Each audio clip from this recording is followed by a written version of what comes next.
खुलुमबाय स्टुडिअ दं आं राजीब बसुमतारी आरो बे समाव बिटिसि बिसायख'थिखौ लानानै बिटिसिनि एबा बिटिआर ओनसोलाव राजखान्थिनि बारहावाया दुंहाव बारगासिनो दं। नंगौ बेनि गेजेरावनो रायजोनि गिबि मन्त्रि डक्टर हिमन्त बिश्व शर्मा बिथाङा 42 बोसोरनि जा बिटिसि काउन्सिल बिसायख'थि जानो दङ बेखौ रोखा फोसावनानै होदों दे खौरांगिरि मेलनि गेजेरजों रायजोनि गिबि मन्त्रि डक्टर हिमन्त बिश्व शर्मा बिथाङा फोरमायदों रायजोनि गिबि मन्त्रि डक्टर हिमन्त बिश्व शर्मा बिथाङा फोसावनाय दि बिटिसि बिसायख'थिया फैगौ सेप्तेम्बर दानावनो जागोना रोखाना बुंदों आरो बेनि गेजेरावनो माखासे खौरांगिरिफ्रा सोंथि खालामनायाव जे डिलिमिटेशननि बाथ्रा जेराव बिटिआर गोजोन गोरोबथा बुङोब्ला थांनाय 2020 मायथाइनि 27 जानुवारि खालारनि एबा खालाराव एनडिपिनि गासै मोनब्रै फेक्सन आरो दुलाराय बर' फरायसा आफादजों जथायै जा बिटिआर गोजोन गोरोबथा खालामदोंमोन बेनि गेजेरजों एरिया एक्सटेनसनजों लोगोसे डिलिमिटेशन खालामनायनि गोबां बाथ्रा दंफायो आरो बेखौ लानानै रोखा फोरमायदों डिलिमिटेशना जायो जाया बे उननि बाथ्रा नाथाय बिटिसि काउन्सिल बिसायख'थिया सेप्तेम्बर दानाव जागोना बियो रोखा नाथाय आरोबाव बेनि गेजेरावनो दि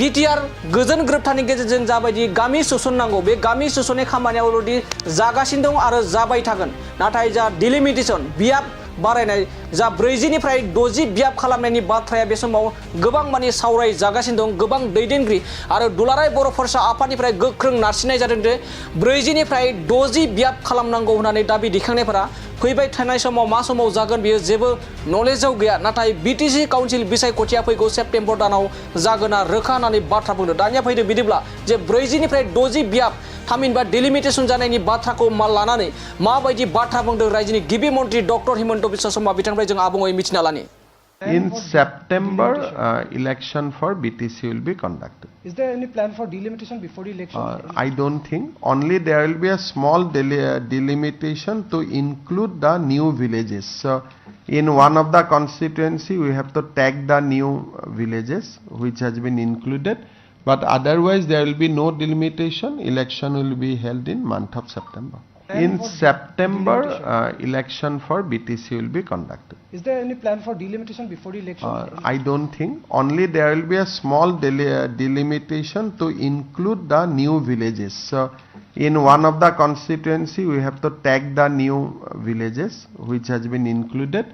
But otherwise, there will be no delimitation. Election will be held in month of September. खुलुमबाय स्टुडिअ दं आं राजीब बसुमतारी आरो बे समाव बिटिसि बिसायख'थिखौ लानानै बिटिसिनि एबा बिटिआर ओनसोलाव राजखान्थिनि बारहावाया दुंहाव बारगासिनो दं। नंगौ बेनि गेजेरावनो रायजोनि गिबि मन्त्रि डक्टर हिमन्त बिश्व शर्मा बिथाङा 42 बोसोरनि जा बिटिसि काउन्सिल बिसायख'थि जानो दङ बेखौ रोखा फोसावनानै होदों दे खौरांगिरि मेलनि गेजेरजों रायजोनि गिबि मन्त्रि डक्टर हिमन्त बिश्व शर्मा बिथाङा फोरमायदों रायजोनि गिबि मन्त्रि डक्टर हिमन्त बिश्व शर्मा बिथाङा फोसावनाय दि बिटिसि बिसायख'थिया फैगौ सेप्तेम्बर दानावनो जागोना रोखाना बुंदों आरो बेनि गेजेरावनो माखासे खौरांगिरिफ्रा सोंथि खालामनायाव जे डिलिमिटेशननि बाथ्रा जेराव बिटिआर गोजोन गोरोबथा बुङोब्ला थांनाय 2020 मायथाइनि 27 जानुवारि खालारनि एबा खालाराव एनडिपिनि गासै मोनब्रै फेक्सन आरो दुलाराय बर' फरायसा आफादजों जथायै जा बिटिआर गोजोन गोरोबथा खालामदोंमोन बेनि गेजेरजों एरिया एक्सटेनसनजों लोगोसे डिलिमिटेशन खालामनायनि गोबां बाथ्रा दंफायो आरो बेखौ लानानै रोखा फोरमायदों डिलिमिटेशना जायो जाया बे उननि बाथ्रा नाथाय बिटिसि काउन्सिल बिसायख'थिया सेप्तेम्बर दानाव जागोना बियो रोखा नाथाय आरोबाव बेनि गेजेरावनो दि बिटिआर गोजोन गोरोबथानि गेजेरजों जाबायदि गामि सोसननांगौ बे गामि सोसननाय खामानिया अलरेडि जागासिनो दं आरो जाबाय थागोन नाथाय जा डिलिमिटेशन बियाब बारायनाय जा 40 निफ्राय 60 बियाब खालामनायनि बाथ्राया बे समाव गोबां माने सावराय जागासिनो दं गोबां दैदेनगिरि आरो दुलाराय बर' फरायसा आफादनिफ्राय गोख्रों नारसिननाय जादों जे 40 निफ्राय 60 बियाब खालामनांगौ होननानै दाबि दिखांनायफोरा फैबाय थानाय समाव मा समाव जागोन बेयो जेबो नलेजाव गैया नाथाय बिटिसि काउन्सिल बिसायख'थिया फैगौ सेप्तेम्बर दानाव जागोना रोखा होननानै बाथ्रा बुंदों दानिया फैदो बिदिब्ला जे 40 निफ्राय 60 बियाब थामहिनबा डिलिमिटेशन जानायनि बाथ्राखौ लानानै माबायदि बाथ्रा बुंदों रायजोनि गिबि मन्त्रि डक्टर हिमन्त बिश्व शर्मा बिथांनिफ्राय जों आबुङै मिथिना लानि In September, election for BTC will be conducted. Is there any plan for delimitation before the election? I don't think. Only there will be a small delimitation to include the new villages. So, in one of the constituency, we have to tag the new villages which has been included. But otherwise, there will be no delimitation. Election will be held in month of September. In September, election for BTC will be conducted. Is there any plan for delimitation before the election?